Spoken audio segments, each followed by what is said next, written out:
Diop de l'autre côté du studio qui justement nous parlera de sa chronique archive. Alors le Quinquilibre n'est pas complet sans ses capsules quotidiennes, notamment le bulletin d'information, le bulletin météorologique et sans oublier Alioune Badara Kane, notre Alioune Badara Kane qui interrogera nos différents profils de ce matin. Nous aurons deux invités qui nous accompagneront durant tout ce magazine. Sans plus tarder, quel temps fait-il à Dakar et dans les régions du Sénégal? Je vous propose de suivre la météo.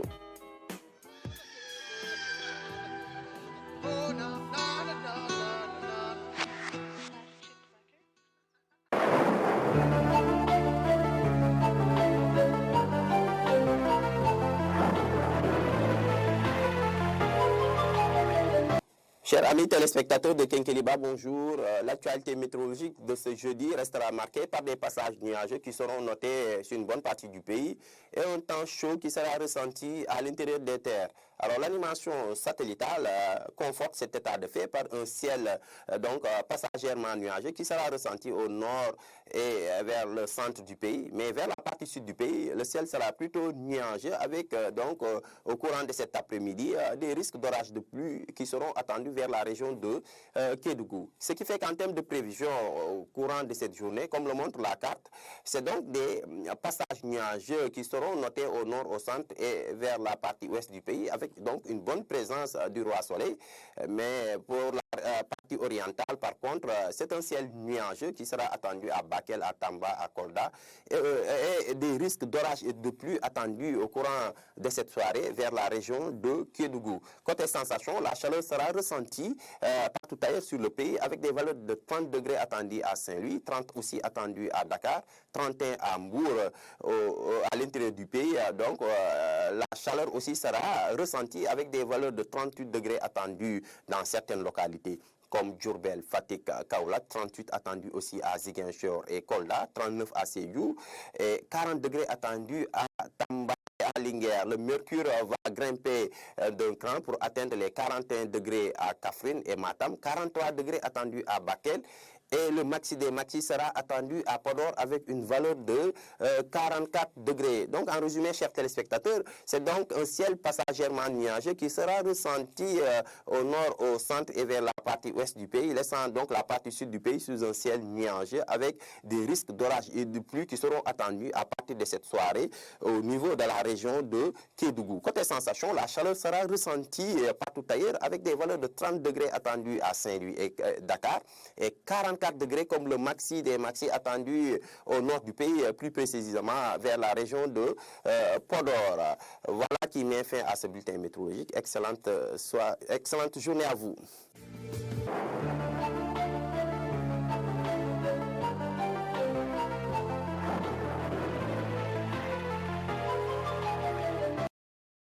De retour en plateau, ils m'ont rejoint en plateau, l'équipe de ce jeudi. Alors, Alioune Badara Kane, comment ça va? Ça va. Ça fait deux semaines que je ne t'ai pas vu. Bon, on va dire 2 semaines, hein, mais quand même j'ai répondu, hein, j'ai eu l'amabilité de répondre. Oui, tu as mis du temps un Pourquoi peu à vous... tu as mis du temps à vous relatez cela sur le plateau, comme si je n'ai pas décroché. Moi, on ne t'a pas daigné décrocher. Alors, coach Chandra, comment allez-vous? Ça va très bien. Vous êtes bien habillé ce matin. C'est vrai, la forte canicule chez moi ce matin, parce que là, je ne sais pas, il y a une forte sudation chez moi. Est-ce que ce n'est pas synonyme d'une bonne nouvelle aujourd'hui? Peut-être. Ah, l'excitation d'aujourd'hui. Apparemment, bon, c'est ce soir que vous recevez ou ce matin, justement, cette distinction du chef de l'État? À 10h. À 10h? À 10h, Inch'Allah. Ah, ça doit être ça. En tout cas, félicitations. Je pense que toute l'équipe vous a félicité cette semaine. C'est ça, Alioune Badara Kane? Bien sûr, c'est un honneur qui est fait à l'ensemble de Quinquilibre, hein, mais également au-delà à toute la RTS. Et tout le Sénégal est content et heureux de ce choix du président de la République, l'un de ses tout premiers choix, qui porte sur l'un d'entre nous, l'un de nous, voilà, quelqu'un qui nous est très cher. Coach El Hadji Tandakha Ndiaye, je pense qu'il mérite bien cette distinction de la nation et on attend même plus. Et j'espère que sous peu, bon, il aura la plus haute distinction qui est donc le grand cordon. Le grand cordon, hein. Il le mérite parce que c'est quelqu'un qui est d'une grande humanité, d'un grand humanisme plutôt, qui est là toujours pour son prochain, d'une grande sagesse, mais aussi un érudit caché. Hein. Voilà, souvent, il est bon de se rapprocher de lui. C'est Donc, vrai. pour bénéficier de son immense savoir. En tout cas, nous sommes vraiment heureux, fiers de savoir qu'aujourd'hui, il fera partie donc, de ces grands distingués de la nation, voilà, recevant donc cet honneur des mains du président de la République. Effectivement, en tout cas, toutes nos félicitations, coach Tandara. Merci beaucoup, merci. C'est une beaucoup. fierté pour vous, mais également pour toute l'équipe de Ah oui, Kenkeliba oui, et également pour toute la RTS.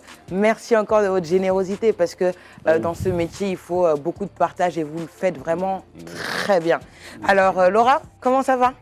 Ça va bien, merci. Bien réveillée Ça ce va très matin. bien, très bien réveillée, ça va. On devrait souvent changer de place. Ça nous arrive, ça nous arrive. Une semaine Alors. par-ci par-là. Dis-moi ce matin le contenu de ta chronique. Alors ce matin en culture, on va parler de culture et d'engagement communautaire avec l'organisation d'un festival par les jeunes pour les jeunes. D'accord. Et ce sera à découvrir dans la seconde partie de ce magazine. Alors coach, on va parler de quoi ce matin? Aujourd'hui, on va parler des musculations isométriques. Très bien. La musculation isométrique, c'est comme qui dirait, c'est donc un mouvement minimal, mais un effet maximal. Ah, oui, ça doit être intéressant comme exercice là. Mais c'est une musculation faite avec le poids du corps et D'accord. le plus souvent, c'est surtout peut-être, je peux dire, 98% du poids du corps. Et le plus important aussi, c'est que ça se fait en quadrupédie. Il y a une prédominance de la quadrupédie sur les autres mouvements. Très bien, ce sera à découvrir dans une poignée de minutes à l'Une Badarakan. Tu nous présentes nos invités de ce matin? Alors, nos invités, le premier qui est déjà là sur ce plateau, bon, il ouvrira le bal, hein, le ballet des invités sur Kenkeliba pour nous parler donc de ce centre ô combien important, en tout cas dans voilà, l'offre de formation professionnelle ici au Sénégal. Alors, il s'agit du centre sectoriel de formation professionnelle au métier du bâtiment et des travaux publics, hein, pour dire ô combien donc les filières certainement sont nombreuses. Elles sont également d'une grande importance pour une nation en construction comme le Sénégal, quand on sait qu'il y a des chantiers qui s'ouvrent un peu partout et ce sur toute l'étendue du territoire national. Mais pour que ces chantiers soient de qualité, il nous faut véritablement une main-d'œuvre de qualité. Et cela ne peut passer que par une bonne formation professionnelle, une formation professionnelle qualifiante. Et donc, on reviendra bien sûr sur la plus-value que vous apportez à l'offre de formation professionnelle ici au Sénégal, le positionnement naturellement donc de ce centre, les différentes filières que vous proposez à vos pensionnaires, comment on y entre, quels sont également les débouchés pour vos diplômés par rapport à la première cohorte. Est-ce que le taux, en tout cas d'insertion professionnelle, est satisfaisant? Et puis les défis qui se présentent à vous. Donc ce sont les questions qui seront au menu des échanges avec notre premier invité, M. Cyril Oscar Badji, qui est tout simplement le directeur du centre sectoriel de formation professionnelle au métier du bâtiment et des travaux publics qui se trouve à Diamniadio. Et à sa suite, nous aurons le plaisir de recevoir un grand acteur également du monde sportif ici au Sénégal. Il est le directeur technique national du comité national de gestion de la lutte ici au Sénégal, M. Khalifa Sow, qui sera là pour nous parler de ce grand tournoi qu'abritera le Sénégal. C'est une fierté pour notre pays qui sera le temps d'une semaine, je pense bien. En tout cas, du 22 au 23, non c'est sur 2 jours, donc la capitale africaine de la lutte de plage. Pourquoi le Sénégal a été choisi? Certainement, on me dira que c'est un choix très naturel, qui se justifie amplement du fait qu'au Sénégal, le sport le plus populaire reste la lutte traditionnelle. Nous en sommes pratiquement la locomotive ici en Afrique, mais on reviendra bien sûr sur les autres critères qui ont penché, qui ont permis au Sénégal d'être choisi parmi tant de fédérations. Et puis sur le développement de la lutte aussi, hein, voilà, la professionnalisation du milieu, du secteur. Et également, parler pourquoi pas aussi de l'insertion professionnelle de nos lutteurs. C'est vrai. Et cela pourrait passer par la formation professionnelle. Parce que beaucoup de lutteurs, une fois leur carrière arrêtée, bon, ont du mal à joindre les deux bouts parce qu'ils n'ont pas su se préparer. Et pour cela, je pense que la meilleure option, ce serait véritablement que nos lutteurs également puissent profiter de certaines formations. Donc voilà les questions qui seront aussi au menu des échanges avec notre deuxième invité, M. Khalifa Sow. Ce matin, on va parler de lutte et de bâtiment. Lutte et formation professionnelle. Formation professionnelle. Voilà. Okay, et on peut bel et bien établir le lien. J'ai essayé. Tu as tenté, j'ai vu. Voilà. Tant bien que mal, mais bon, c'est serré ici ce matin. Alors bonjour, M. Badji. Comment allez-vous? Le réveil n'a pas été trop dur ce matin? Naturellement, mais ça va. C'est pas évident, hein, c'est pas évident, oui, c'est Ali Badara Kane. parcours du combattant. C'est pas Tu fais venir nos invités à des heures aussi. Ah, mais c'est vrai. Mais le jeu en vaut la chandelle. Parce que cet horaire-là nous permet de ratisser large, d'avoir un public beaucoup plus large, hein, voilà, qui n'est pas qu'au Sénégal. Et c'est ça quand même l'une des particularités, le charme, je vais dire même, de Kenkeliba. Et vous en rendez compte quand vous sortez un peu des frontières du Sénégal, les retours que vous avez, ces témoignages qui nous viennent d'autres nationalités. Cela démontre que véritablement le créneau, il est bon, il faut le maintenir. Et également la langue qui permet voilà, de toucher un public beaucoup plus international. Ça, c'est véritablement aussi l'une des marques voilà, de cette matinale-là. Et avec aussi la chance que l'on a tout le temps d'avoir des invités de qualité de la part de M. Badji. Qui nous viennent un peu partout à travers, on va dire, le monde, hein, Ali Badara Kane. Alors, comment se passe un peu la formation de ces métiers dans le bâtiment? Souvent, on pense bâtiment, on pense automatiquement au peintre, maçon. Plombier. Et peut-être l'électricité, même pas, on n'y pense pas. Il y a beaucoup de secteurs. Alors, comment se passe cette formation? Donc, vous remerciez quand même, et je sens que vous êtes, c'est la parité au niveau quand même de Kenkeliba. Pour une fois, vous êtes tombé vraiment par chance. Donc je l'ignorais donc. En tout cas, vous remerciez de la promptitude avec laquelle vraiment, surtout M. Kane et M. Sagna nous a permis quand même de venir à ce plateau. Ce n'était pas évident. En tout cas, vous dire également tout le plaisir que je me retrouve au niveau de ce site vraiment symbolique. La RTS qui est vraiment le résumé, en tout cas, je dirais, du Sénégalais de manière générale. Par rapport à la formation, je dirais peut-être pour revenir sur la genèse de ce centre, comment a été créé, pour vous donner une idée, comment on est arrivé là. Oui. Parce que c'est le fruit d'un partenariat entre l'État du Sénégal, à travers le ministère en charge de la foi professionnelle et le patronat du Sénégal, à travers deux syndicats patronaux affiliés à la CNES et au CNP. Donc je rends hommage à Feu Mansour Kama et Bédi Agne, qui ont su dès le départ que dans la formation, il y avait vraiment ce qu'ils appellent un maillon intermédiaire qui était vraiment pas reconnu. Parce que dans les centres de formation qu'on trouvait ici, il y avait des écoles d'ingénieurs, des techniciens supérieurs. Mais il n'y avait pas ce qu'ils appellent le niveau intermédiaire, des niveaux ouvriers qualifiés et des chefs de chantier. Bien. Il y avait, comme ils appellent militairement, il y avait beaucoup de généraux, de sergents, mais il n'y avait pas de caporaux pour la guerre. Vraiment, c'est notre cible, c'est pourquoi ils ont créé ce centre sectoriel, que vraiment pour ce maillon intermédiaire, les ouvriers qualifiés, comme je l'ai dit tantôt, et les chefs d'équipe, chefs de chantier, c'est vraiment soit formés parce qu'il n'y avait pas d'école de formation par rapport à ça. Très bien. En tout cas, merci beaucoup. Vous nous avez ramené beaucoup de goodies, porte-clés, stylos. Aline Badara Kane, tu vas arrêter maintenant de piquer les stylos. Notre table est bien achalandée. Hein. Effectivement. Hein. Merci beaucoup pour ces présents. C'est gratuit, c'est gratuit. Et on va en parler justement plus en détail dans la première partie de ce magazine. Avant cela, on va passer à la revue des titres. On va commencer avec le quotidien Sud Quotidien qui titre à sa une « Le premier baril de pétrole brut extrait de Sangomar à l'épreuve de l'or noir. Le président Diomaye Faye reçoit officiellement l'échantillon du premier baril. Woodside révèle sur ses premiers contrats avec des autorités. Pour ce qui est de la régénération des contrats pétroliers et gaziers, Lead Africa plaide pour une gouvernance démocratique du secteur. Ce que dit la loi de répartition et d'encadrement des recettes issues du pétrole et du gaz. L'As à présent qui titre à sa une sur cette même actualité. Extraction des premiers barils de Sangomar, Diomaye euphorique, Sonko hyper vigilant. Le quotidien à présent, le quotidien qui titre justement sur cette même actualité, exploitation des hydrocarbures, le champ de cygne, Diomaye, un petit pas sur le long chemin à parcourir, les détails de la gestion de la manne, révision du COS Pétrogaz. Nous passons au quotidien critique qui revient justement sur cette actualité qui est sortie justement suite au Conseil des ministres d'hier, notamment par rapport aux négociations et surtout par rapport à la cherté de la ville. Alors, pour les négociations, renégociation des contrats pétroliers, faut-il cracher sur 700 milliards par an? Une interrogation à retrouver dans les colonnes du quotidien Critique. 24 heures à présent, la cherté de la vie vers le temps de la baisse des prix des produits et services de grande consommation. Ousmane Sonko présente son coup de canif ce jeudi. Réumi à présent avec la photo du président de la République Ousmane, mais plutôt Diomaye Diakhar Faye qui parle justement de la croissance économique au Sénégal. Un grand bond attendu entre 2024 et 2026. La Banque mondiale annonce une moyenne de 7,4% de cet intervalle contre 4,6% en 2023 vers une baisse progressive de l'inflation.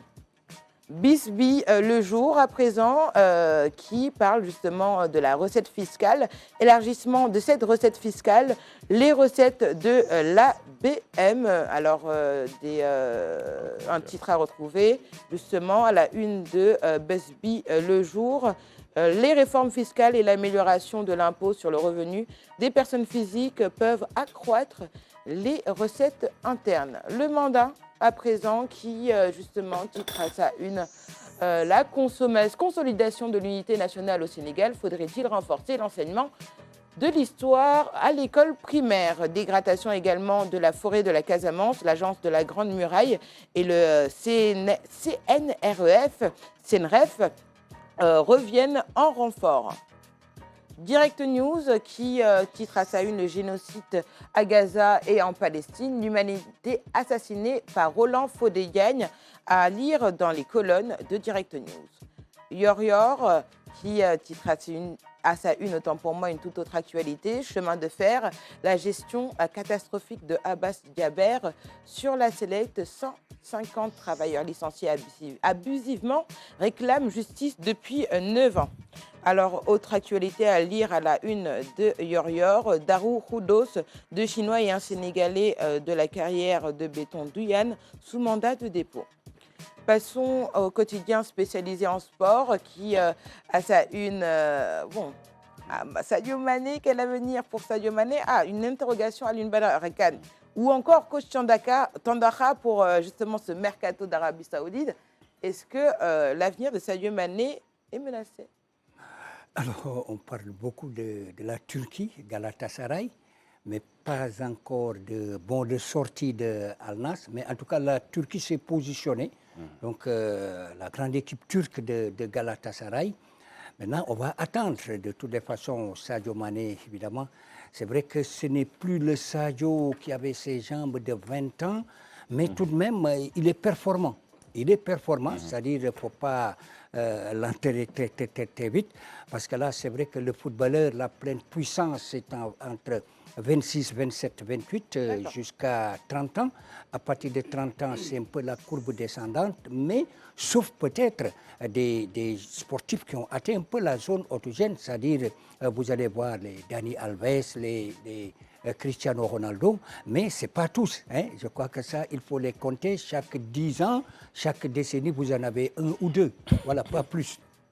Très bien, et justement, en parlant de sport, une surprise à l'Union Badarakan. Le Giraffe, la surprise, l'élimination. Oui, la grosse la grosse surprise. Non, pas de déception pour moi.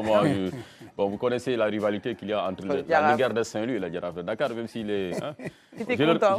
Non, il n'y a pas de souci. Bon, quand le Giraffe perd, du côté de Saint-Louis, on est un peu heureux. Voilà, il y a la solidarité un peu des clubs de région là. Donc, il y a plus de proximité, j'imagine bien, entre la Ligue et le Casa Sport. Ce qui fait que la descente du Casa Sport m'a fait quand même un peu de mal. Mais quand même, pour le Giraffe, je crois que c'est ça l'un des charmes, en tout cas, de la Coupe. Parce que pour la Coupe, David peut prendre le dessus sur Goliath. Or, en championnat, généralement, donc, les gros cylindrés arrivent au bout.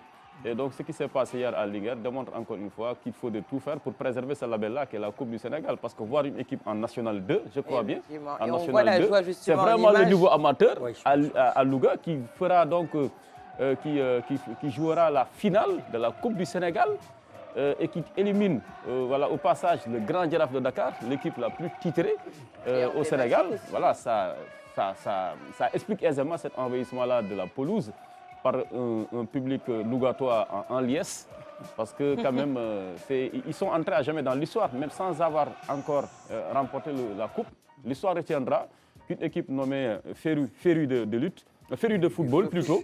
Bon, il y a certainement M. Sow de l'autre côté, hein, voilà, qui va un peu influencer, le représentant de la lutte sur ce plateau. Donc, Féru de foot qui va jouer donc la finale de la Coupe du Sénégal. Et pour une équipe, pour une ville comme Louga, parce qu'on sait que quand même les clubs lougatois sont un peu en crise, surtout le club fagnon qui est le Ndiambour de Louga, qui souvent quand même à l'époque rivalisait avec les meilleurs du pays et parvenait même à glaner ça et là quelques titres. Voir Louga revenir voilà, au centre du jeu, en plaçant son équipe, une équipe amateur en finale de la Coupe du Sénégal. Ma foi, c'est vraiment un motif de fierté et d'orgueil pour tout Lougatois. Et hier, j'ai vu sur les réseaux sociaux pas mal de Lougatois d'origine quand même célébrer cette victoire sensationnelle de Féru de foot. Et je pense qu'ils ont bien de quoi célébrer. Ah, mais bien sûr, bomber le torse, quoi. Hein. Bien sûr, Aline Badara Kane. Alors, M. Badi, vous avez suivi ce match? Oui, en fait, pas suivi le match, mais je l'ai entendu à travers les médias. Hier, à travers les réseaux sociaux, j'ai vu les résultats. Bon, moi, je suis de Djara parce que je suis né à la Médina. Ah, ça, c'est autre chose. Je suis né à la Rudis, donc vous voyez que j'ai vu à mon enfance les Chersek, les trucs là. Vraiment, j'étais à côté même du mur du terrain de Djaraf, la Médina. Là-bas, je suis né, à Djoko, donc Djeko. Donc, naturellement, bon, c'est une surprise quand même. Ça vous a fait un petit pincement au cœur quand même? Naturellement, mais dans ces tournois, comme l'a dit M. Khan, c'est un tournoi de grandes surprises. Même en Europe, en France, généralement, toujours il y a un petit club gréement qui est à la finale. Et je crois que c'est le football qui est comme ça. Et je crois que dans ces tournois-là, il faut se préparer. Même l'entraîneur le disait hier, on va au niveau, mais on va se préparer en conséquence. Et malheureusement, tu prépares les devants. Ces gens, ils n'ont rien à perdre. C'est ça, je suis avec ces gens de l'équipe et je crois que malheureusement, ça a été le cas hier. Et souvent, le coach Tandara le dit, hein, le football n'est pas une science exacte. Alors justement, on va rester avec vous, coach Tandara. Alors, on va vous offrir les journaux. Hein. Merci beaucoup. On a repris justement cette tradition. Cette bonne tradition. Voilà. Ah oui. Alors, on continue avec vous, coach. Alors, juste après le jingle, on se retrouve.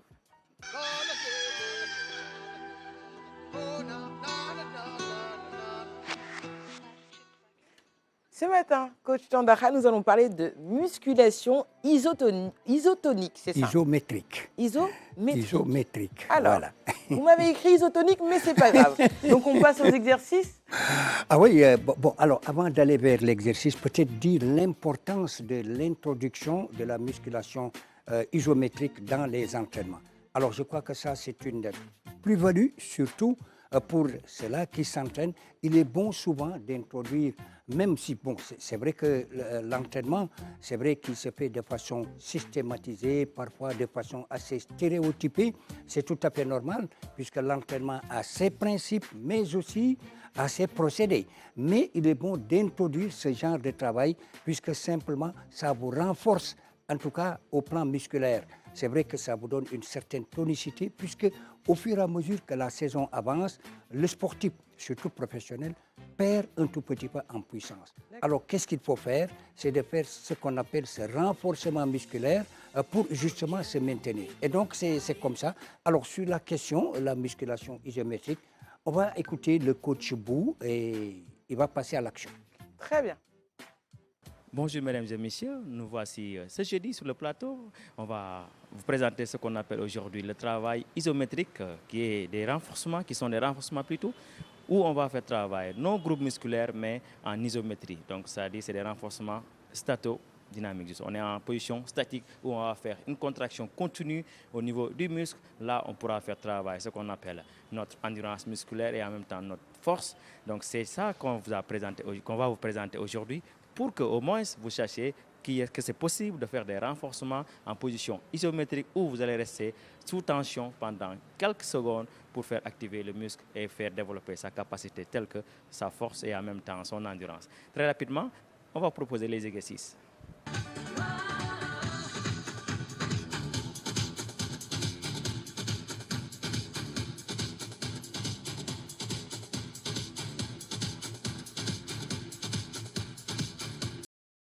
Retour en plateau. Alors, quelle est la différence entre la musculation isométrique et les autres musculations, types de musculation? Je peux parler déjà de la musculation isotonique, parce que quand on parle d'isotonique, ça c'est vraiment les charges. C'est des manœuvres de force, et donc le soulèvement des Bonjour, mesdames et charges, messieurs. par rapport à la musculation isométrique. Une musculation isométrique, c'est le poids du corps, c'est une musculation d'appui, mais surtout de gainage. Vous avez vu tout à l'heure, il y a beaucoup de gainage, mais aussi il a utilisé beaucoup de quadrupédie. Donc c'est ce qui fait d'ailleurs le charme de la musculation isométrique. Alors quant à la musculation isotonique, c'est vrai que là-bas il y a beaucoup de variantes, puisque là-bas au niveau musculaire, c'est vrai que parfois c'est l'excentrique et le concentrique. Ce sont deux choses, en tout cas, qu'on voit à la musculation isotonique par rapport à la musculation isométrique. Très bien. Et comment faire pour se muscler très vite et surtout prendre du volume? Alioune Badara Kane a essayé pendant des années, mais ça ne passe pas. Bon, alors... Continuez votre sujet, sinon elle va vous divertir là. Malgré tous les témoignages qu'elle a eu à faire à mon compte, hein, mais elle ne parvient pas à croire. Hein. Bon, alors pour se muscler très vite, là, il faut, surtout, puisque vous savez, des formes de musculation, vous avez par exemple les bodybuilders, c'est là qui, peut-être, c'est la beauté, c'est peut-être l'esthétique, c'est le design corporel. Vous avez des muscles assez bosselés un peu partout. Ça, c'est les bodybuilders, c'est la beauté du corps, puisque là, vous les voyez, ce n'est pas une discipline olympique, comme par exemple l'haltérophilie. L'haltérophilie, c'est vrai que là-bas, c'est un concours de charges. Et là, vous avez des charges à soulever pour développer, pour rendre le muscle assez volumineux. Alors maintenant, en ce qui concerne l'athlète ou même le sportif du dimanche qui veut se développer, d'abord surveiller dans un premier temps son alimentation, une alimentation saine. L'alimentation doit être substantielle, une alimentation digeste avec beaucoup de calories. Je crois que ça aussi c'est important. Alors voir par exemple avec les diététiciens du sport pour justement respecter aussi les lois de Matthieu. Je crois que ça aussi c'est très important, surtout pour ceux-là qui veulent prendre du volume. Alors, si vous voulez prendre du volume rapidement, alors vous faites par exemple une musculation qu'on appelle la respiration explosive. Le plus souvent, ça bloque la respiration. Au lieu de faire un rythme constant respiratoire, vous bloquez cette respiration, mais tout ça dans le but d'avoir un corps assez volumineux. Mais il n'y aura pas de force, parce que pour faire la force, il faut vraiment faire la musculation isotonique, donc avec les poids, avant de venir justement aux autres disciplines. Très bien, t'as entendu? Bloquer la respiration, Alioune Badara Kane. Oui. Alors Laura, est-ce que tu fais un peu de musculation? On a vu un peu la chaise qu'on faisait en sport. C'est ce que je disais, ouais, pendant que je regardais le coach Bou. D'ailleurs, lui, il a une façon vraiment d'effectuer les mouvements. Mais on devrait prendre exemple, hein, parce que le positionnement, je pense, c'est très important. Et j'avoue que quand je regarde le coach Bou, je me dis, mais peut-être que pendant des années, on est là à faire la chaise et on la fait peut-être pas correctement. C'est vrai. En tout cas, ça m'a rappelé des années d'athlétisme à l'époque où justement on nous faisait faire la chaise. Nous, on prenait ça pour une punition. Mais en réalité, c'est vrai que ça nous aide vraiment à avoir justement le tronc bien solide, bien tonique. Et je pense que c'est des exercices que j'essaie de faire encore aujourd'hui. Hein. J'essaye. Mais tu y arrives au moins? Non, franchement, Oui. j'y arrive. D'accord. Mais c'est grâce aux vidéos comme celle du coach Bou. Hein, parce que si c'était moi celle-là, je serais pliée comme ça, une chaise tordue. Alors, Monsieur Badi, vous faites un peu de sport, de gymnastique le matin ou les dans la week-ends journée? d'habitude. D'accord. Parce qu'avec le boulot, quelquefois descend tard. Mais le week-end, quand même, il y a une salle à côté qui permet de faire un peu de maintien. Parce qu'à un certain âge, quand même, c'est malheureux. Et je parle peut-être au coach, il faut peut-être éduquer. Parce qu'il y a beaucoup de gens qui font du sport, et c'est bien portant, musculé. Mais peut-être ils ne regardent pas leur état de santé musicale. Et quelquefois, j'ai beaucoup entendu des gens qui ont, malheureusement, par crise cardiaque ou malaise, Et pourtant, ils font du sport, ils sont très bien, du point de vue forme physique, tu le vois, ils sont très bien. Mais peut-être ils ne contrôlent pas leur état de santé pour voir. Il faut aller diminuer et arrêter là où il faut arrêter. Parce que pour eux, vraiment, il faut se défoncer. Pour être, alors qu'il y a une technique très simple, peu mais très efficace. En tout cas, c'est ça. L'équilibre à assurer, quoi. N'est-ce pas, coach? Ah oui, parce que moi j'ai souvent dit que les sportifs, souvent, c'est des malades potentiels parce que qui ne passent jamais la visite. Alors on s'est dit que j'ai un cœur assez volumineux avec de très fortes parois. Donc je suis très fort, je suis musclé, mais attention, il faudrait aussi systématiquement passer des visites. Et puis l'entraînement, je disais que ça doit être fait de façon un peu systématisée, de façon stéréotypée, et ne pas oublier que l'entraînement doit répondre à des principes. L'entraînement a ses principes, mais aussi ses procédés. Alors si vous les confondez, souvent ça crée ce qu'on appelle les accidents sportifs. C'est pourquoi il va falloir en tout cas se fier à quelqu'un qui peut être un véritable professionnel pour éviter surtout ces accidents sportifs. Alors, je termine avec les sportifs de haut niveau, par exemple, qui tout d'un coup, c'est la paralysie, souvent c'est peut-être des maladies incommensurables lorsque ça vient, mais simplement parce que ces sportifs ont habitué leur organisme à des efforts plus ou moins intenses, à un maintien, et tout d'un coup, alors j'abandonne tout ce que je faisais, mais ça va consommer, ça va stocker les sucres de réserve cellulaire qui sont là, il y a les choses grasses, et tout d'un coup, paf, sans le sport, vous avez habitué cet organisme. Et tout d'un coup, vous laissez tout. Alors attention à ça aussi. C'est vrai que le corps parle. Alors Alioune Badara Kane, c'est bon, t'as retenu? Non, mais ça va.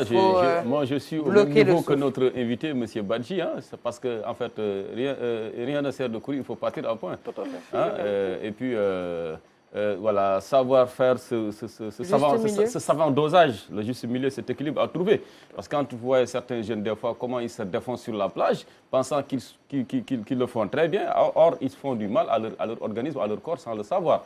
Parce que généralement, aussi, bon, il y a peu de coachs peut-être qualifiés pour leur voilà, prodiguer les bons conseils. On a juste besoin, à un certain âge aussi, d'un bon maintien, voilà, pas de façon intensive. Voilà, 3 fois la semaine, c'est-à-dire 1 jour sur 2, c'est bon. Et ça le fait très bien. Et là, vous aurez une bien meilleure vie. Parce que le plus important, c'est avoir une bonne qualité de vie. Absolument. C'est ce qui est essentiel. Merci beaucoup, le sportif du dimanche. On va passer tout de suite à la chronique archive avec Alioune Diop. Je pense qu'il est de l'autre côté du studio. Bonjour Alioune. Bonjour Anta. Je salue bien sûr toute l'équipe de Kinkeliba, sans oublier nos invités. Aujourd'hui, dans Archives, Anta, nous allons parler de Oumar Ndao. Nous allons rendre hommage à Oumar Ndao, décédé le 13 janvier 2014. Ça fait 10 ans que Oumar Ndao nous a quittés. Il y a tout un programme démarré depuis le 10 justement pour rendre hommage à Oumar Ndao, un dramaturge hors pair, on va dire, un metteur en scène hors pair.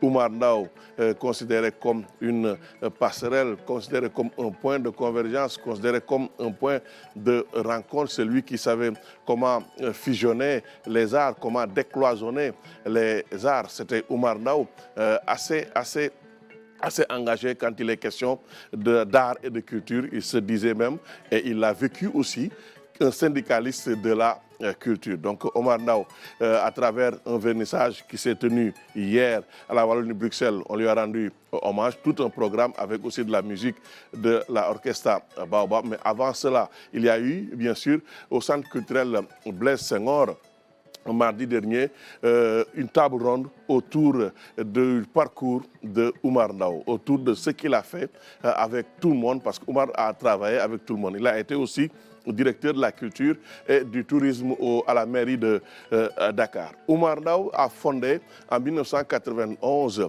le Faro Théâtre avec des artistes comme Yacine Felan Diouf, avec des artistes comme Paco Traoré, mais aussi Younous Diallo, le regretté Younous Diallo, Mimi, toutes ces grandes figures de la scène théâtrale sénégalaise étaient dans le Faro Théâtre. Faro Théâtre qui a marqué l'espace dramatique du Sénégal ou du continent africain, puisqu'ils ont beaucoup voyagé entre l'Europe et l'Afrique dans des pays comme le Maroc, le Burkina Faso, entre autres. Donc, si on parle de Faro Théâtre, il y a eu comme pièce l'Hôtel de la Paix, mais il y a eu comme pièce aussi La Mort Bleue, mais Grand Dakar Usine et Feu Rouge, et je crois qu'on peut le dire sans se tromper, reste quand même dans le catalogue, dans le répertoire de Faro Théâtre, des pièces emblématiques. On va retrouver Oumar Ndao et parler justement de la culture lébou lors du festival Fesping de 2012 avec Emad. Mais avant cela, il va expliquer c'est quoi Ribidjon. C'est lui qui avait conçu Ribidjon, organisé par la mairie de Dakar la fin de l'année. Oumar Ndao.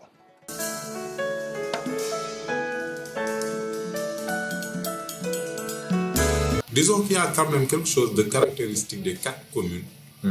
Vous trouvez que ce soit Rufisque, Gorée, Dakar ou Saint-Louis, vous avez des phénomènes culturels comme le fanal par exemple, qui est vraiment une activité des 4 communes. Vous avez le ribignon que nous organisons à l'échelle de la ville aussi, qui est une activité majeure des 4 communes.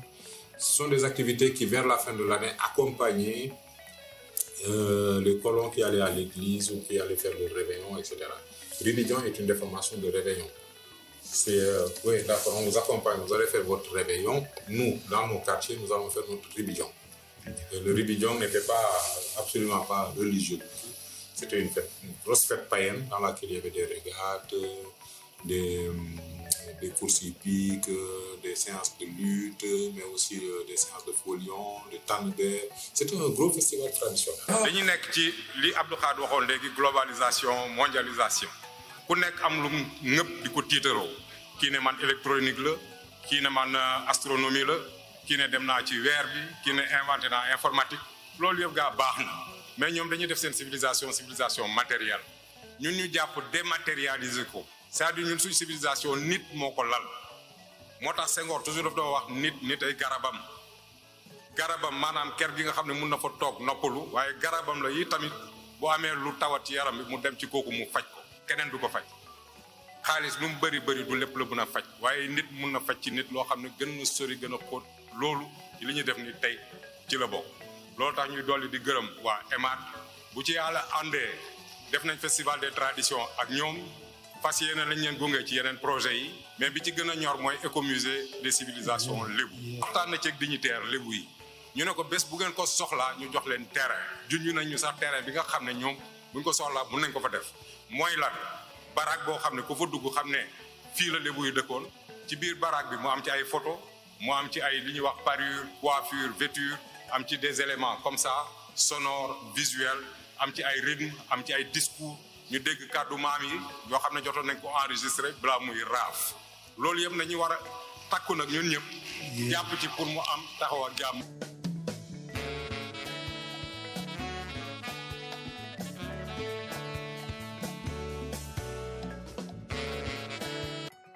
Voilà, Oumar Ndao qui s'est exprimé largement sur la culture lébou avec des projets avec EMAD, mais avec l'ensemble de la communauté lébou. Oumar Ndao, et je vous le disais, syndicaliste de la culture, il a vécu la culture jusque dans son lit de mort, excusez-moi de le dire comme ça, puisqu'il suivait l'actualité culturelle à travers la bande FM. Il suivait régulièrement tout ce qui se passait, bien que alité, rien n'échappait à Oumar. Il fallait être à Blaise Senghor ou même au vernissage à la place Souvenir africain pour voir, pour entendre les gens parler de Oumar Ndao. Ce n'était pas facile. Certains étaient pris d'émotion, envahis par l'émotion, et ils avaient du mal même à parler, à expliquer de qui était Oumar Ndao. Oumar avait des relations particulières avec chacun parmi les acteurs culturels. Je crois qu'on peut dire, sans risque de se tromper, qu'il a fait l'unanimité. Il a travaillé avec tout le monde. Il avait ses idées. Il savait comment expliquer ses idées de façon claire pour que les gens puissent adhérer. On prend une anecdote racontée par Ibrahima Wane, qui est le président du comité d'organisation de cet hommage, puisque ce sont les amis de Omar qui rendent hommage à Oumar Ndao. Pape Samba Kane qui lui dit, en corrigeant un de mes ouvrages, là où j'ai parlé de filles faciles, Oumar Ndao a corrigé pour écrire filles fragiles. Je crois que ça a marqué à vie un homme comme Pape Samba Kane. Donc aujourd'hui, Anta, on a rendu hommage à Oumar Ndao. On ne peut pas l'oublier. On n'oublie pas ceux qui étaient là avec nous, ceux qui nous ont quittés. Donc Oumar Ndao, on en a assez parlé ces jours-ci à travers cet hommage. Je vais devoir maintenant aller retrouver Yolande Ndiaye dans le studio Ahmadouba pour l'émission Plus près de vous, Guelen Djege. On se retrouve, Inch'Allah, Anta, la semaine prochaine. À la semaine prochaine, Alioune Diop, à tout à l'heure, justement, dans les studios de Radio Sénégal International pour la matinale Guelen Djege, plus près de vous. Alors, merci surtout pour cet hommage rendu à Oumar Ndao qui est justement... Oumar Ndao. C'est vrai qu'entre le Ndawen et les Sekens, c'est une longue histoire de cousinage à plaisanterie et qui nous a justement quittés en 2014. Il était dramaturge et également metteur en scène, professeur également de littérature africaine à l'UCAD et aussi il a marqué aussi de son empreinte avec le ribillon qui est quand même une déformation de réveillon. Alors on va passer avec tout de suite Aline Badarakan, ribillon réveillon, très rapidement. Ah non, mais ça, c'est entré dans les mœurs au Sénégal, hein, quand vraiment on profitait voilà, de ce genre d'événements pour se retrouver voilà, dans les quartiers, dans les familles et tout cela. On se cotisait pour organiser ces balles de fin d'année. Maintenant, tel n'est plus le cas. Aujourd'hui, les jeunes, chacun est sur son smartphone. Hein. Pire même, ils prennent des appartements, voilà, bizarrement, pour y faire quoi? Pour y faire quoi? Pour passer le réveillon. Alors que les réveillons, bon, on le passait vraiment en toute convivialité, dans le cadre de la famille, dans le cadre du quartier. Les jeunes de quartier, selon les tranches d'âge, se regroupaient. Voilà, c'était vraiment des événements très inclusifs plutôt, et qui permettaient de raffermir les liens. Donc, dans tous les hameaux du Sénégal. Justement, on va rester avec toi pour la rubrique invité, juste après le jingle.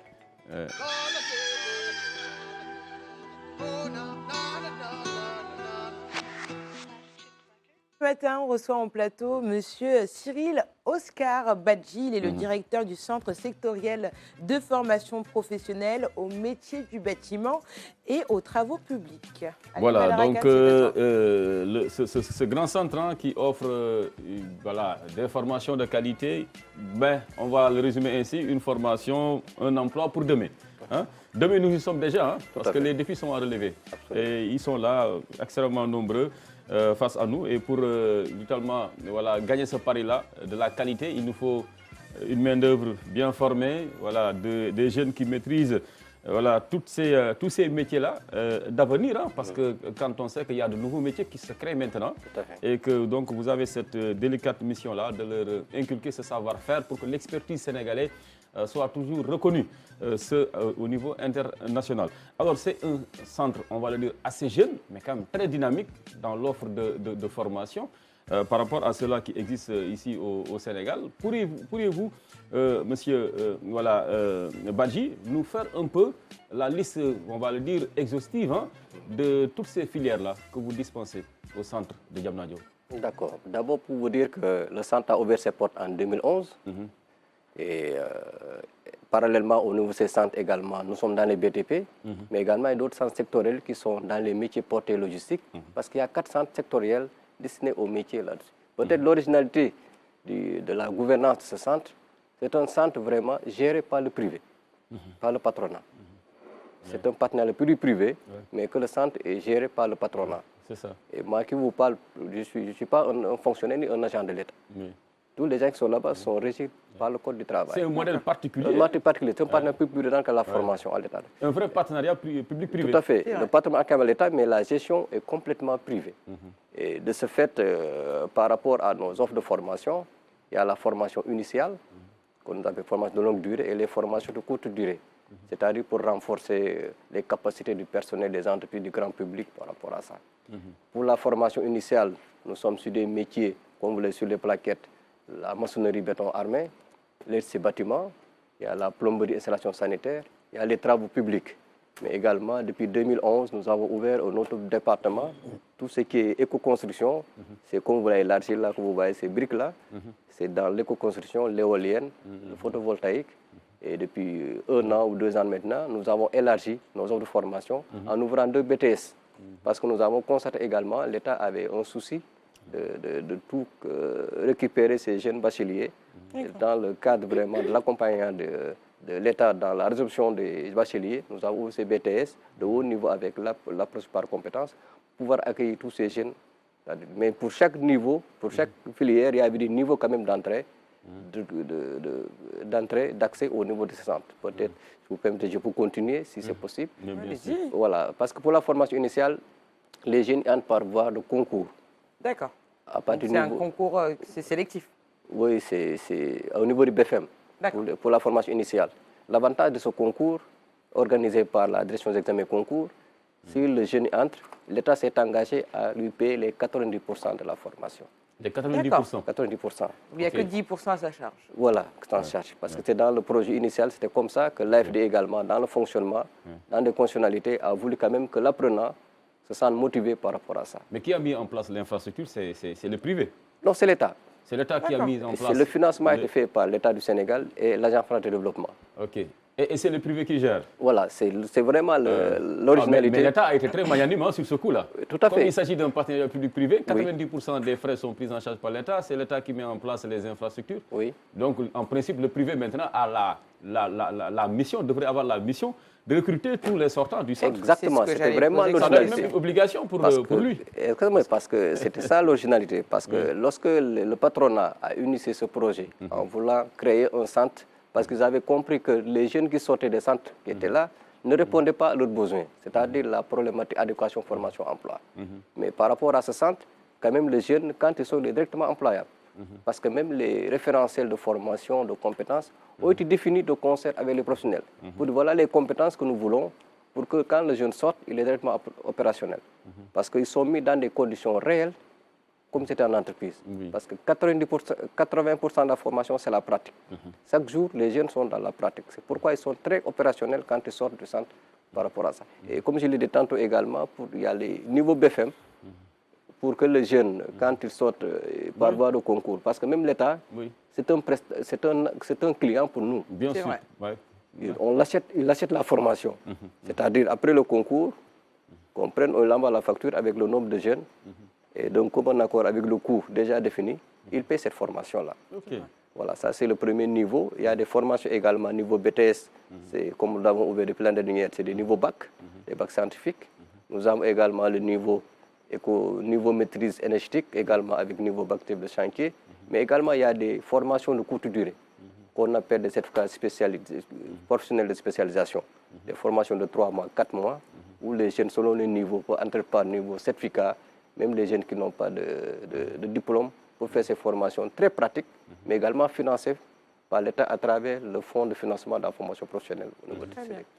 Laura, que t'inspire ce centre-là Justement, j'allais revenir sur le même point que toi, à savoir un peu par rapport à l'insertion, parce qu'effectivement, ce modèle-là, il est assez intéressant de se dire que si c'est l'État qui est lui-même impliqué dans les projets de formation, on s'imagine du coup que le taux d'insertion doit être intéressant.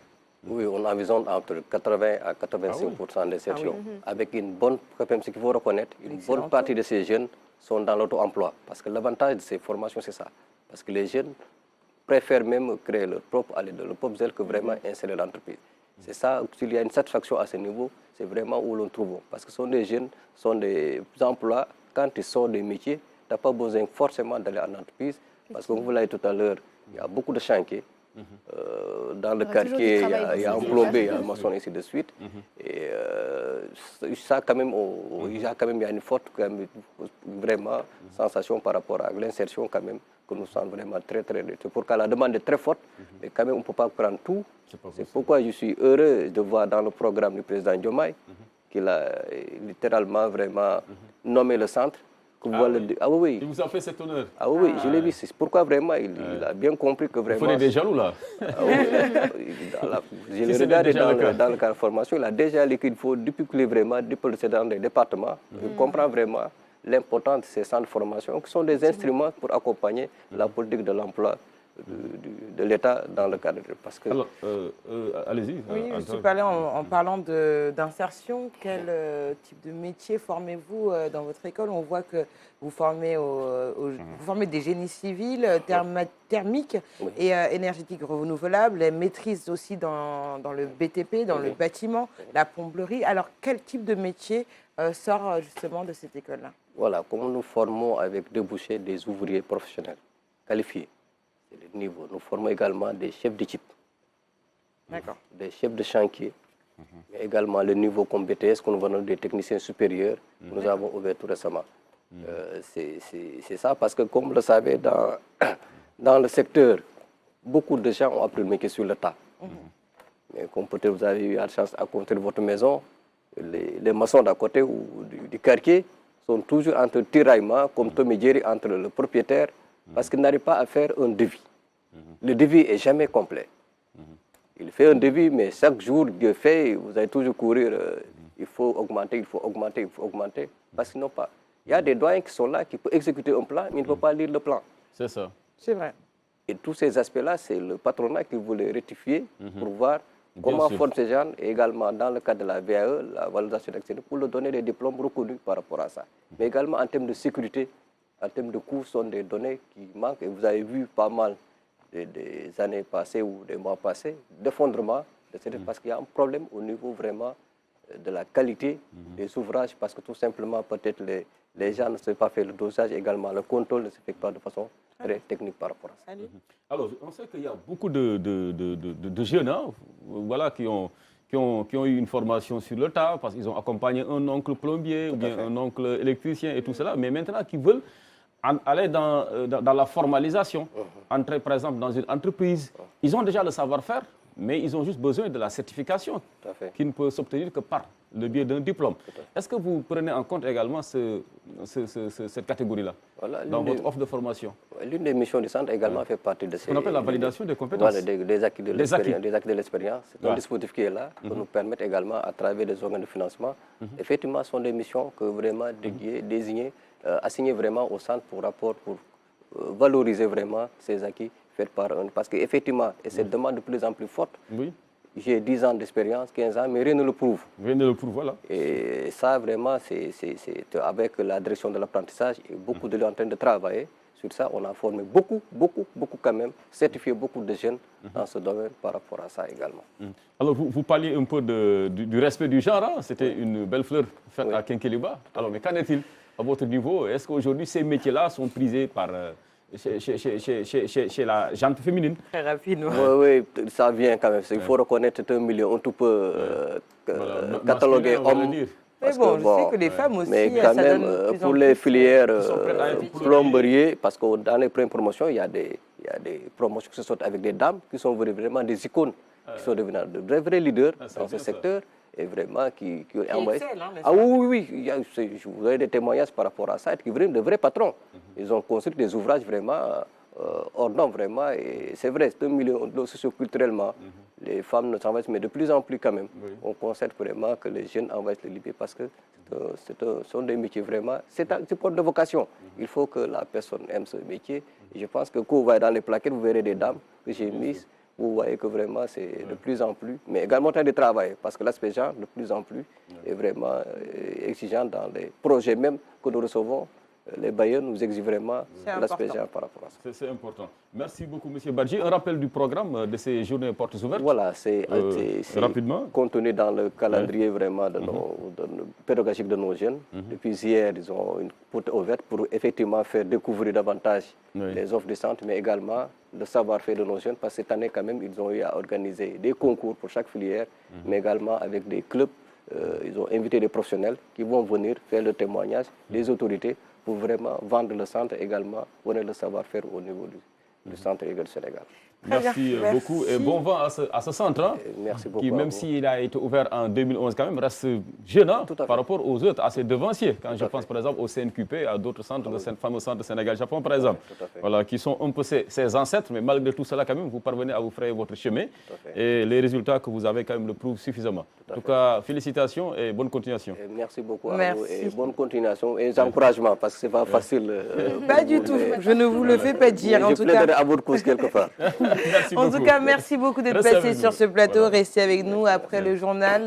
Le deuxième invité, M. Khalifa Sow, prendra votre place. Encore merci une fois nous avoir gratifié de votre présence sur ce plateau-là. Alors, on va souffler en musique. Le clip du jour. C'était le clip du jour. Aminata Ndiaye. Alioune Badara Kane a tellement dansé en off, je ne vous le fais pas dire. Alors, il est 7h30, l'heure du JT. Merci de nous suivre sur nos plateformes digitales. Vous êtes nombreux. Alors, Amélia Da Silva qui nous suit depuis Luanda. Ndiaga Yaram qui dit bonjour à toute l'équipe de Kénkéliba et qui félicite toute cette équipe. Tout de suite, le bulletin d'information proposé par la rédaction de la RTLS, que sont les news du Sénégal et à l'international. Merci.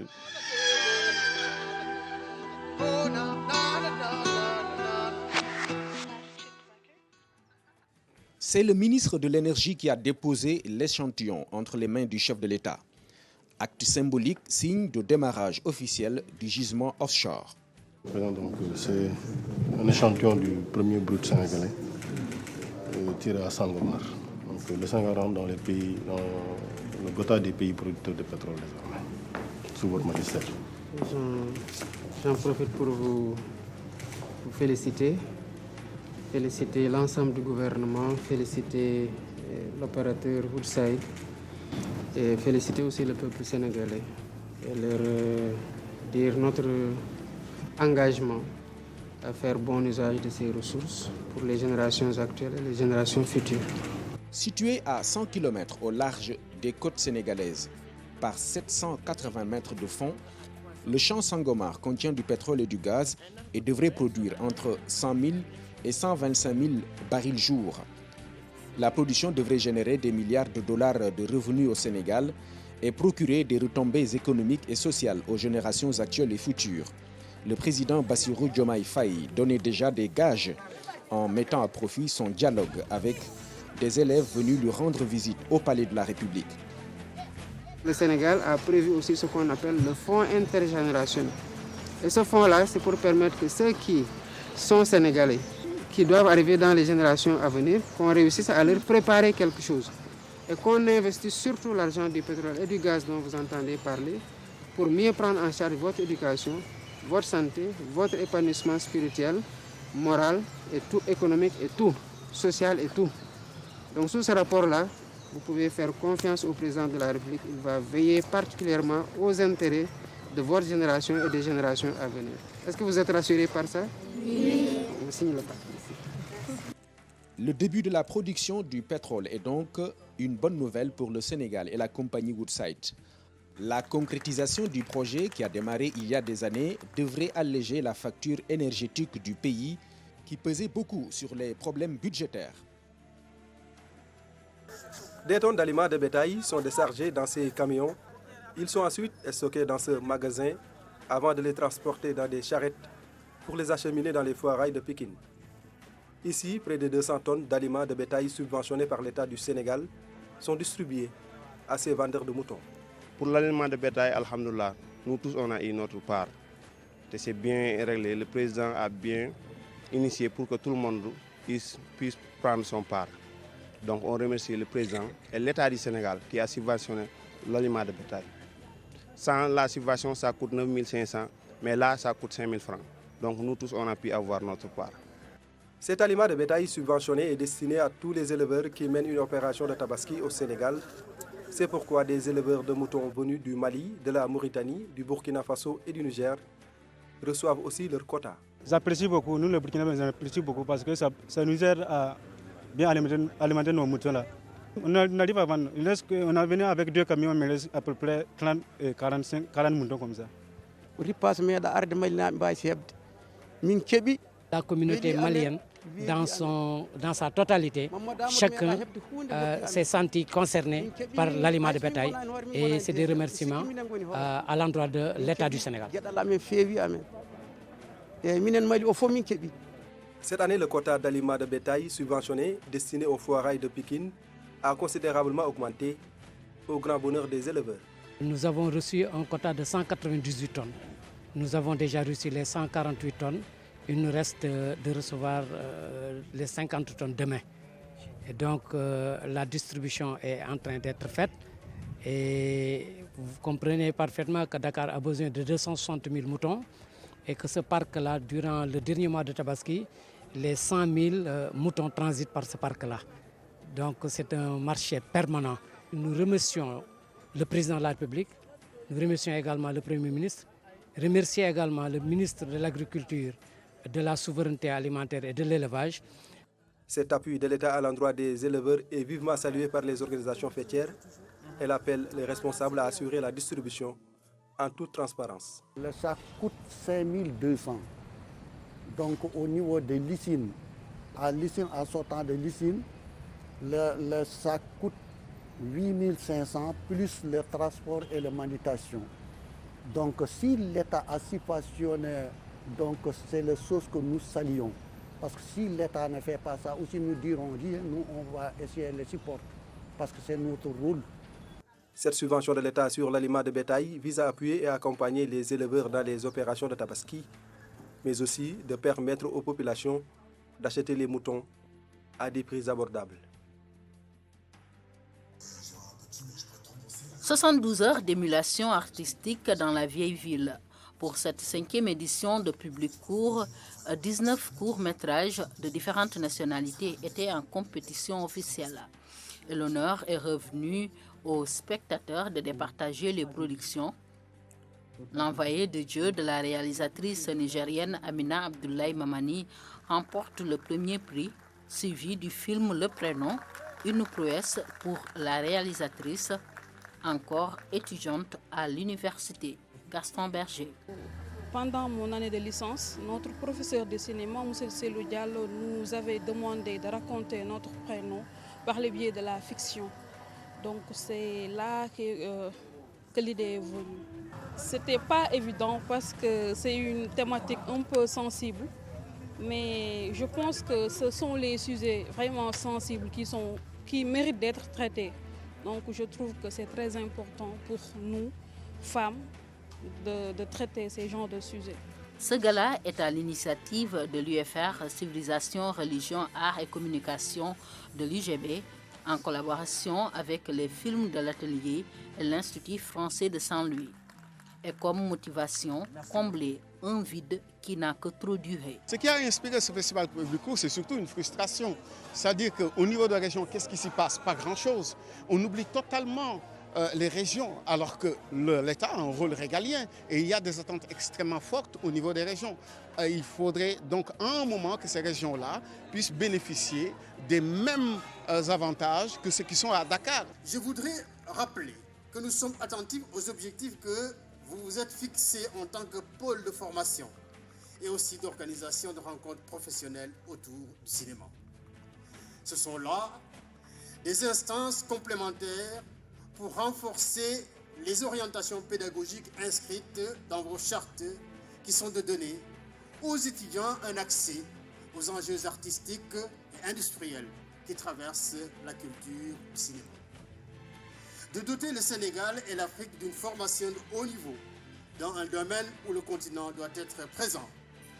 3 jours de projection d'échanges riches où le public, dans sa diversité, a eu son mot à dire. Ce festival a grandi. Ce qu'on peut retenir, c'est que de plus en plus, on s'approche vers quelque chose qui a une certaine maturité et qui devrait aller vers la conquête d'autres territoires, d'autres espaces, tels que les quartiers. Parce que quand on a un gala comme ça, c'est destiné surtout à la population. C'est destiné surtout à ce que ça soit populaire, que ça soit connu et consommé par nos populations. Parce que nous avons un droit, c'est de rendre compte à la population. Aussi, ça peut passer par la culture, par le partage de culture. Le gala Public Court est une belle occasion pour promouvoir la créativité, un espace d'expression et de visibilité pour les jeunes talents. De la formation, que ce soit du côté de la diffusion, que ce soit du côté de la production et autres, il y a des appuis véritablement qu'on devrait avoir pour aller dans le sens de faire en sorte que ça rayonne davantage. Rayonner davantage, ça veut dire aussi prendre en compte aussi bien ce qui se passe à la télé que ce qui se passe au cinéma. Parce que la télé n'est pas le cinéma, véritablement. Et il est important aujourd'hui de s'affirmer par l'image, parce que si on devrait parler de Troisième Guerre mondiale, on devrait parler plutôt de guerre des cultures. Et la guerre des cultures passe par la guerre des images. Il nous faut fabriquer des images et des images de qualité pour véritablement marquer notre présence au monde. Effectivement, les films que nous avons vus tout à l'heure présentent des thématiques intéressantes du point de vue artistique d'abord, et aussi du point de vue actuel et thématique.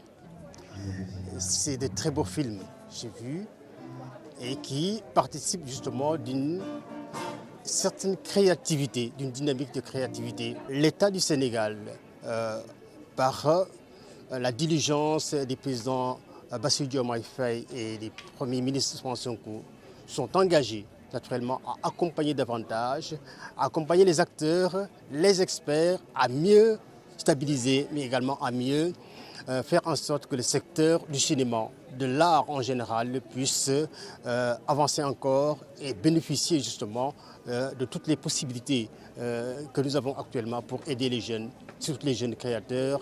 La cérémonie de clôture, une soirée riche en couleurs, de belles prestations scéniques qui ont tenu en haleine l'assistance.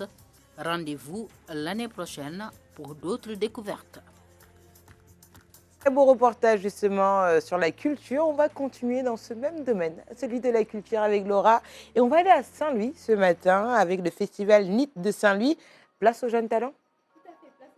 Effectivement, comme je vous le disais en début d'émission, aujourd'hui on va parler de culture et d'engagement communautaire avec le portrait d'une jeune entrepreneur culturelle originaire de Saint-Louis qui est la porteuse de ce festival NIT qui promeut les jeunes talents de la ville de Saint-Louis mais qui réunit aussi les jeunes artistes d'un peu partout au Sénégal.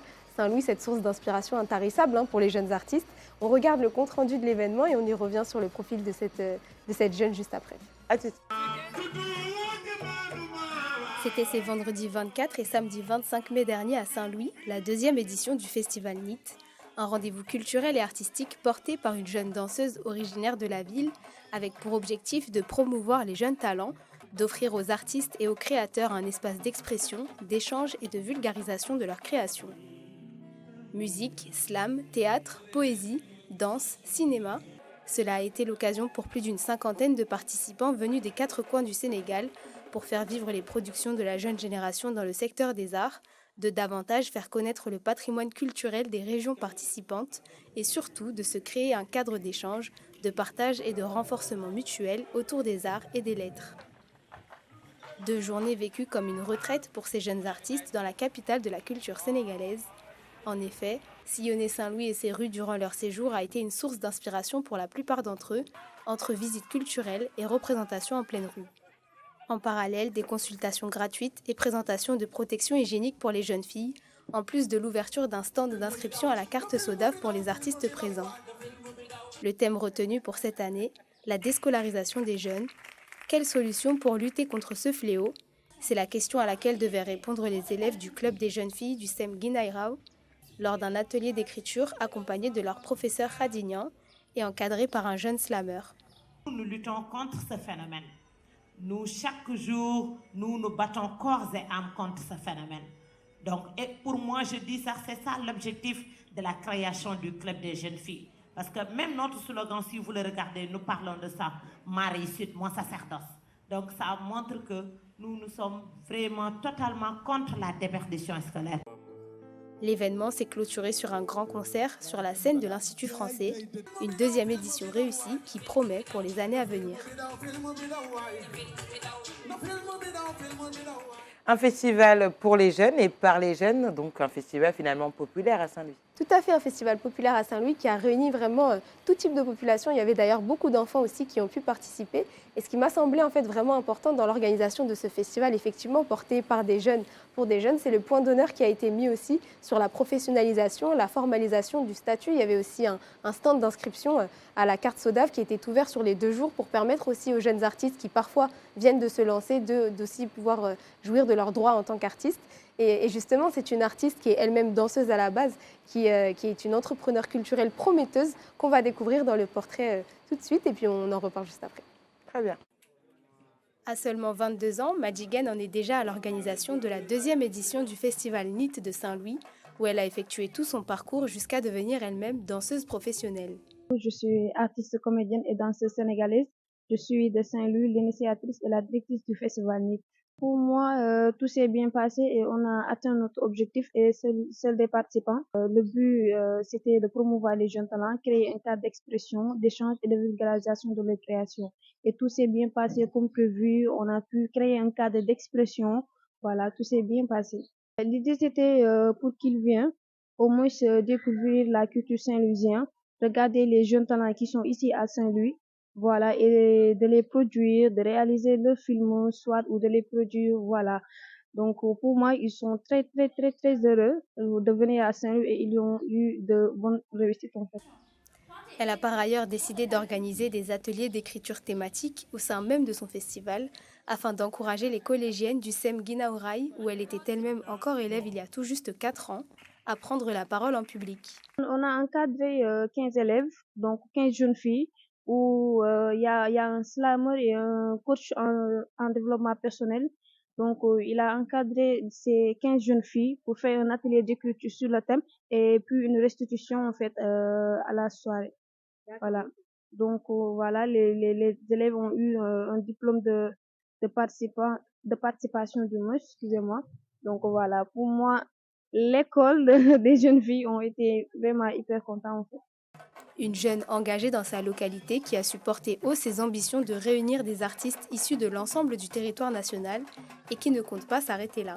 Pour la prochaine édition, bon, la 3e édition, j'espère encore acquérir plus de festivaliers, voilà, et de les prendre encore en charge, de gérer le transport, hébergement, nourriture, comme on le fait depuis la première édition. Et j'espère que la population sénégalaise, ou je sais pas, bon, espérons que le festival va être un de ces jours, un festival international pour accueillir les gens de l'extérieur. Pour la prochaine édition, je lance déjà cet appel qu'on a gravement besoin en fait d'appui. Je me dis que quand il y a un bon projet, faut toujours appuyer. Voilà, surtout que c'est un projet qui est porté par une femme, donc faut toujours appuyer parce que à la 2e édition, on était à la dernière minute, on a eu des complications et tout, mais on a su gérer tout cela, alhamdoulilah. Mais bon, je lance déjà un appel pour la 3e édition. Voilà, venez nous appuyer. Nos portes sont grandement ouvertes car on a grandement besoin de soutien en fait. Dès le lendemain, elle se représentait une nouvelle fois avec la compagnie Vivons dans le spectacle de danse et de mode Yasuke Walks, puis dans la foulée présentait son spectacle Les Larmes du Silence au festival Duo Solo Danse et bientôt à Dakar au centre culturel Blaise Senghor. Magnifique, justement, elle s'appelle Madjiguène Ndour, jeune entrepreneur, 22 ans, comme quoi il n'y a pas d'âge pour devenir vraiment entrepreneur culturel. Tout à fait, il faut aussi avoir ce courage de se dire en tant que femme, elle était venue au dimanche soir d'ailleurs nous raconter un peu comment ça peut être compliqué parfois pour être prise au sérieux. Là c'est la 2e édition du festival, parfois pour trouver des financements ou des accompagnements même en termes de logistique. C'est toute une histoire parce qu'elle est jeune, parce qu'elle est femme. Et justement, on salue le courage de ces jeunes entrepreneurs comme Madjiguène qui, je pense, doivent en inspirer d'autres aussi. Et puis en plus, ce qui est beau aussi dans le projet, c'est qu'on l'a vu dans le reportage, il y a eu un atelier d'écriture qui a été organisé avec des jeunes du collège où elle-même, en fait, elle était il y a tout juste 4 ans. Et en fait, ce qu'elle voulait, c'était vraiment rendre aussi à l'école ce que l'école lui a apporté. Et elle a constaté, en fait, quand elle était élève, que ça manquait peut-être d'ateliers, de prise de parole en public, etc.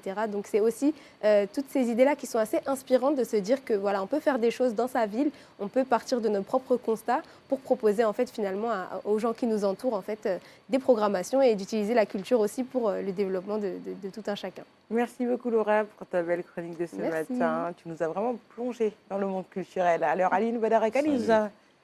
Saint-Louis, c'est quoi? Non, j'ai dit surtout à Saint-Louis. D'accord, et la source d'inspiration surtout à Saint-Louis. Numéro 1. Quand on dit surtout à Saint-Louis, quand on parle de la culture, Saint-Louis, c'est l'une des places fortes de la culture. Et tu viens aussi de Saint-Louis, c'est ça? Bon, il y a Coach Tandara, je ne vais pas lancer des trucs ce matin. Ah oui, là, il y a les deux. Surtout qu'aujourd'hui, il doit recevoir une distinction. Alors, il nous a rejoint en plateau, Khalifa Sow. Bonjour et bienvenue sur le plateau de Kinkeliba. Bonjour. Alors, vous allez bien? Ça va, ça va. La lutte sénégalaise se porte bien? Je sais que tous les samedis et dimanches, les week-ends et même les mercredis, les manifestations de lutte s'organisent à Dakar et également dans les régions de lutte. C'est du vendredi jusqu'au lundi. Donc pratiquement ça se passe bien. Super, et je rappelle que vous êtes le directeur technique national du Comité national de gestion de la lutte à l'Aline Badarakan, c'est à toi. Qu'on appelle CNG, mais il faut rajouter la lettre L. Hein. Oui, Comité national de gestion de la lutte. De la lutte, voilà, CNG, L, dont il est naturellement donc le directeur technique national, donc patron de tous les techniciens qui tournent autour donc, de la lutte ici le boss des Sénégal. Voilà, le boss des boss, sur le plan technique. Voilà, donc on va dire l'entraîneur des entraîneurs voilà, de la lutte ici au Sénégal. Et il est présent pour nous parler de cette grande manifestation qui aura lieu donc du 22 au 23 juin ici au Sénégal. Le Sénégal, le temps donc de ces 2 jours-là, sera la capitale de la lutte africaine de plage. Il faut bien faire la précision.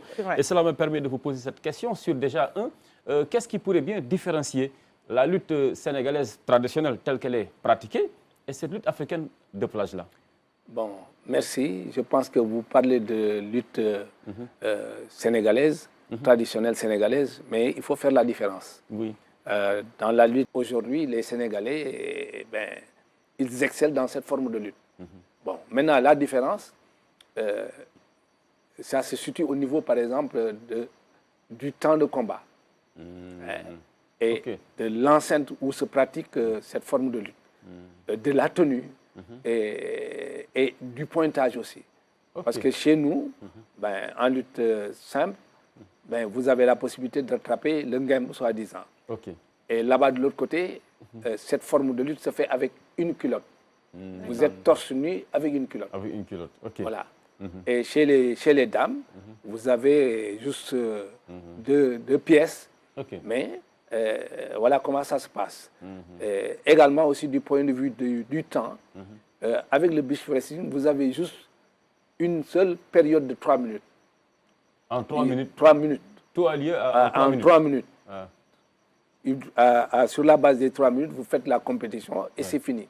Et s'il n'y a pas de... au bout de ces 3 minutes-là? C'est la même question. Voilà, donc vous savez, il y a un pointage qui s'effectue. D'accord. Contrairement à la lutte simple. Là-bas, l'adversaire qui a fait l'action marque un point. Donc, à un moment, en cas d'égalité, par exemple, si au départ, s'il n'y a pas de point marqué, on peut aller même... Je demanderai d'intégrer les instances pour des réformes là. C'est vrai que par moment, ça me fait des ambiguïtés parce que là, vraiment, je crois que c'est un règlement qu'il faudrait revoir encore une fois. Parce que là, lors de ces assises, les gens pourront poser ces problèmes-là. Je suis d'accord sur les 3 points. Il y a beaucoup plus de ressemblances que de avec le Ippon Sowainage. Le Ippon, ça c'est le Ippon point. Le Ippon Sowainage, c'est un mouvement. Voilà.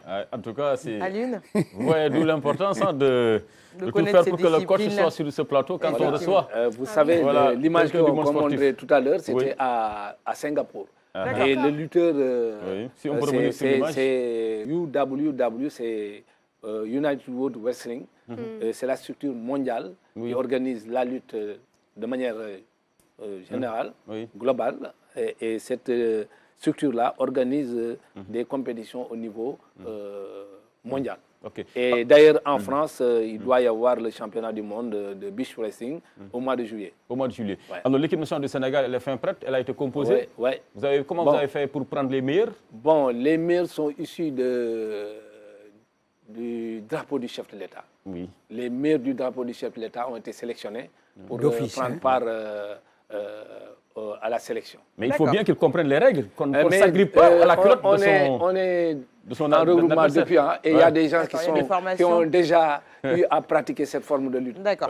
On a été presque champion d'Afrique quand on a été l'année dernière à Hammamet en Tunisie. Tous nos lutteurs qui sont inscrits en beach ont obtenu une médaille. Très bien. Alors, parle-nous des programmes, donc de ces championnats, de ces 2 jours. Les délégations, déjà, ils viennent à partir du 18. Certains seront là parce qu'il y a un stage de formation qui va se faire dans le domaine de l'arbitrage. Également, la structure internationale UWW a permis à certains pays de pouvoir de prendre en charge 2 lutteurs, une dame et un homme, et un entraîneur. C'est ce qui a fait que la participation des pays par rapport à ce championnat d'Afrique tourne autour de 33 pays. 33 pays? Oui. Ah oui. Ça demande si vous regardez, tous les pays de la CEDEAO seront là. Très bien. Et même nos amis mauritaniens seront sur place. Et ce sera où exactement? À l'Arène nationale. À l'Arène nationale. C'est les 22 et 23 juin 2024. Et le CNGL a reçu suffisamment de soutien pour organiser tout cela? Mais vous ne pouvez pas... Non, je ne peux pas me prononcer sur ça. Je suis là pour la technique. Les aspects techniques? Oui. C'est bon. On est fait prêt pour la compétition. Merci beaucoup, M. Sow. Et voilà, on vous souhaite le meilleur et vraiment que le succès soit au rendez-vous et que le Sénégal soit couronné champion d'Afrique. Voilà. Et surtout peut-être lancer un appel à l'endroit des amateurs de la lutte, des VIP et autres, pour qu'ils viennent vraiment voir cette forme de lutte, mais également supporter les Lions du Sénégal. Très bien. Voilà. Donc surtout à ce niveau, nous avons pensé que la jeune génération montante de la lutte avec frappe sont invités à venir assister à ça. Les Luis Ndiago, les Adafas, les Boy Dangou, ainsi de suite, sans compter les Gris Bourdeau, les lutteurs en activité, Modulo et autres. Donc nous demandons à l'ensemble de la population venir nombreux. Au férié de la lutte, de venir nombreux assister au championnat d'Afrique. Et le rendez-vous est pris, ce sera le 22 et 23 juin au niveau de l'arène nationale. Merci à tous. Et puis l'entrée est gratuite. C'est gratuit, c'est gratuit pour tout le monde. Alors venez à l'arène nationale le 22 et 23 juin prochain pour suivre justement ce petit championnat de la lutte. C'est un championnat national finalement, hein, une compétition nationale d'Afrique. Très bien. Alors Aline Badara Kane, merci beaucoup de m'avoir accompagné ce matin. Merci coach.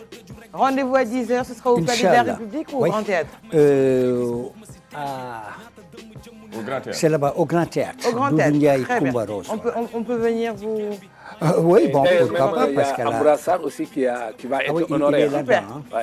Très bien, merci beaucoup Laura de m'avoir accompagné ce matin. Merci encore une fois à Khalifa Sow de nous avoir honorés de votre présence. Je vous donne rendez-vous demain pour un nouveau numéro de Kinkeliba. Merci à vous de nous avoir suivis. Surtout, merci à vous d'avoir commenté.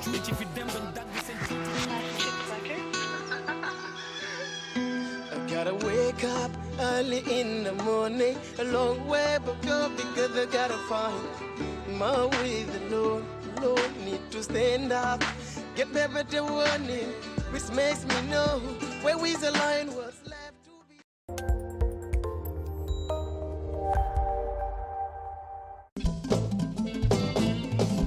Assalamualaikum, assalamualaikum Sénégal. Wally Ballago Seck di leen jox daje jour Tabaski, Inch'Allah. muy fête nationale Wally Ballago Seck